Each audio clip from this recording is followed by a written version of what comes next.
Hi, this is Kelly. Welcome to my channel. Today I bring you Midnight Snowstorm. DIY number 1, Winter's Shadow. So I got this giant snowflake at Dollar Tree, and we're going to fill in the little hole where the hanger goes with some lightweight spackle. And we're going to go ahead and put a coat of white paint on this entire thing, or on the inside and outside edges, I should say.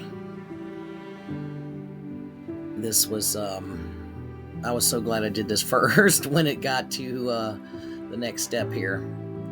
Now I've got some actual joint compound, and we are going to put on a rubber glove here, and we're going to spread this across the front of the snowflake, and we're going to kind of dab at it with our fingers here to give it some texture, and it looks like it's made out of stone or concrete once it's done.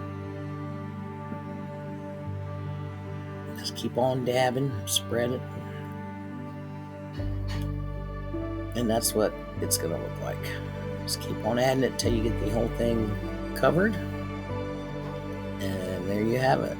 And you want to go ahead and let this dry overnight just to make sure it dries thoroughly all the way through. You don't want to start painting it and it's still wet, and then you'll lose all that texture. We're just at the end here, and there you have it. So while that's put aside, we've got one of these tiles from Dollar Tree, and I have a thrifted frame, and it doesn't quite fill up the frame, so we have a solution for that. So right now I am taping this to a piece of black foam board that is cut in the size of the frame already, and we're going to trim off the excess on the sides. And you see on the top and bottom I have a little bit of the foam board showing. We're going to cover that up later. We're going to make sure this fits in our frame. And I've got this, I love this stuff. I got this at Hobby Lobby. It is like a tape roller almost of adhesive, and this is permanent adhesive.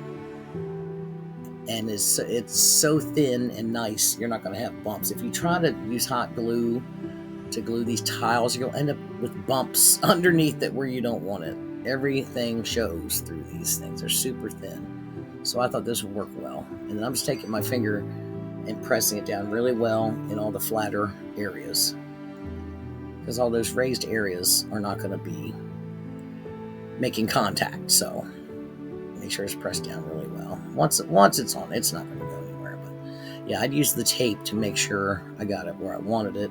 One sliding around, and we're just going to go through and cover the rest of it with this adhesive here. Just keep on pressing it, smoothing it until you feel like it's attached really well. And we're going to paint this entire thing with black chalk paint. I love these tiles. They're so pretty. So you paint them any color you want, just dress them, pick up all the details with another color. They're just really pretty. And I've got this metallic midnight blue. That's a folk art I got at Hobby Lobby.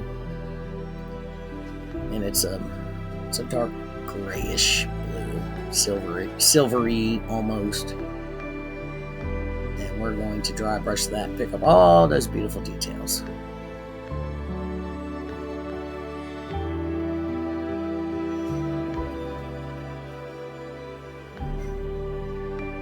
That looks so pretty. Just keep on brushing until you get the desired look. It's kind of hard to see on here the color because it is a dark color. That's really pretty. So now I've never textured metallic paint before. Now the baking soda did take away from the metallic look a little bit, but it was still really cool. It turned out to look like a stone finish, much like the snowflake. And about equal parts paint and baking soda.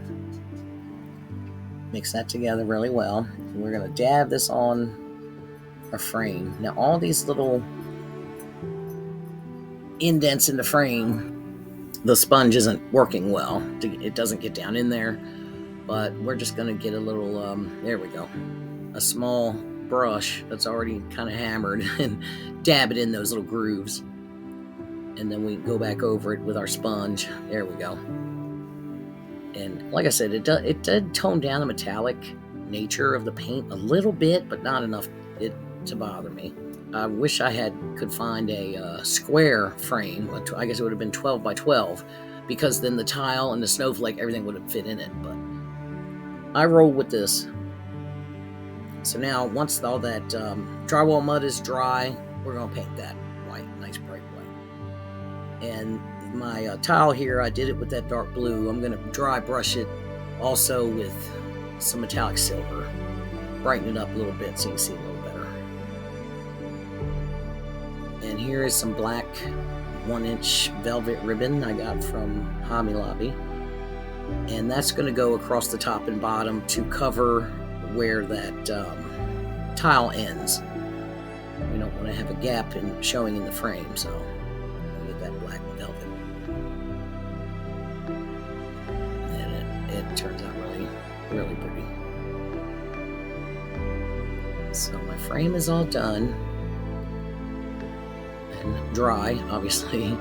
And I also clear coated everything with satin clear coat. And then this fits right in the frame. These tiles are really pretty. You can put it in any frame and put anything you want on the front. And I'm just going to cover the back with some gray felt. Hide the ugly back, because this frame didn't come with a back or glass or anything. I had the glass. It didn't have the backing pieces. So now I'm taking my pencil and marking the areas where I'm going to add glue, because it's only going to be glued to the sides. So I didn't want to turn it over and put the glue in the wrong place. And I'm going to use E6000, and then I'm going to put hot glue in a couple spots to hold it in place and allow that E6000 to cure completely. And then you can continue to work. So you can just use E6000 or something similar and just weight it and leave it. If you wanted to, you can do it that way as well. Because this is pretty much done. We're going to add a little more painting details to it, but it's all put together. So now I've got silver metallic, and we're going to give that plain white of the snowflake a little luster here. And I put this on kind of heavy. I'm not worried about just picking up the details. I want to kind of get a coat of that silver. And then I do the same thing around the frame. Give it a little more shine. Then I'm back to my midnight blue metallic, and we're going to very lightly dry brush that just to pick up the details. Because it was just the plain white was just too stark of a difference. Plus this is dark winter. We don't want to be all bright. DIY number 2, Frost and Shadows.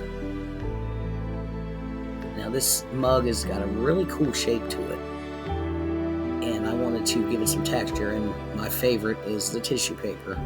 It's fun to do. I love doing this. It's fun to do, and the look you get is really nice. And you want to make sure your edges are all torn. You don't want the straight edges. You don't want to cut it with scissors, because when you overlap it, you want it to kind of blend into itself. And with that nice thin tissue paper, it just melts right into itself. And we're basically just going to take small pieces and just cover this mug. Wrap it around the top edge there. That's Mod Podge, by the way. I can take my brush, and you don't want to smooth it. You want to crumple it up. You saw me crumple up the tissue before I tore it. And you don't want to smooth it. You want to kind of pat it down, because you want to keep that texture. And basically we just add Mod Podge and tissue paper until we cover the mug. Thank you guys for being here with me today. Hope you're enjoying my dark Christmas and dark winter. I've had some fun with it. I've got some dark witches coming up. Probably my next video should be some dark witches. Winter witches. I don't know if you call them winter, but they're dark color. They're not necessarily Christmas, but they're dark color. And pretty. I got purples and reds and blacks, you know. You know. All the pretty dark colors. And yeah, I can't believe Christmas is only a couple weeks away. It's crazy. It's absolutely crazy. But what's today? The 8th, I think? Oh well, before we know it, it'll be springtime. So yeah, I got a piece up underneath the handle, and then I'm kind of off the out of the frame there, but smaller pieces to just wrap the handle. And at this point, you probably want to let it dry for a while so you can, you know, continue on without getting fingers in the wet Mod Podge. And so once it's all dry, we're gonna paint it with black chalk paint. I go through so much black paint, it's crazy. It is absolutely crazy. And I got these little, they're called mug plug or something like that. They're made for floral arrangements. And I did trim it down a little bit to make sure it fit down in the mug. And that's just tacky glue. And I put too much on. It took a while for it to dry. But your best bet, I put some weight on it with that jar of paint. And I just left it overnight. I was like, I put way too much glue and it was sliding around. I'm like, I'm just going to put some weight on it and leave it overnight. So, and it stuck finally. And this, what is this blue? This is a another metallic. Oh, sapphire blue. That's a folk art sapphire metallic blue. And we're dry brushing that on to pick up all the details. And I've got some different picks here. These are Dollar Tree, I believe. And they're just kind of like some frosty white leaves. These little snowy branches. Some white berries. And these were red berries. And I painted them black.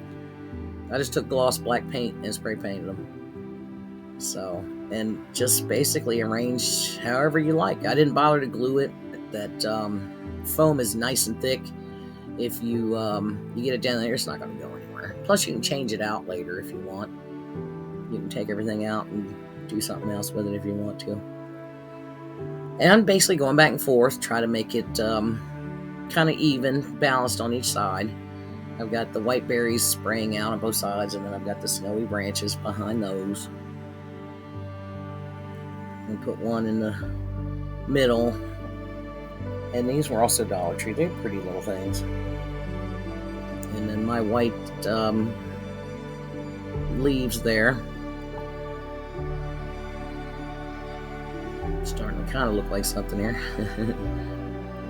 And then, you know, trim them however you want. I thought this would be too much in the front, so I trimmed it down a little bit so it wouldn't be so tall. And then I've got these other little I don't even know what you call them, berries, these little things. I think they came from Michael's. And we're basically just filling in the empty spaces with these. Another snowy branch in the back there. And this is a poinsettia that I painted black. And we're just going to put that one single poinsettia in the front. And that's it. This is done. Add a little black Spanish moss to hide that foam. And that's it. That's all there is to it. And here's my reveal. Thank you again for being here with me today. Hope you come back and see me. Don't forget to like and share and all the things. Bye.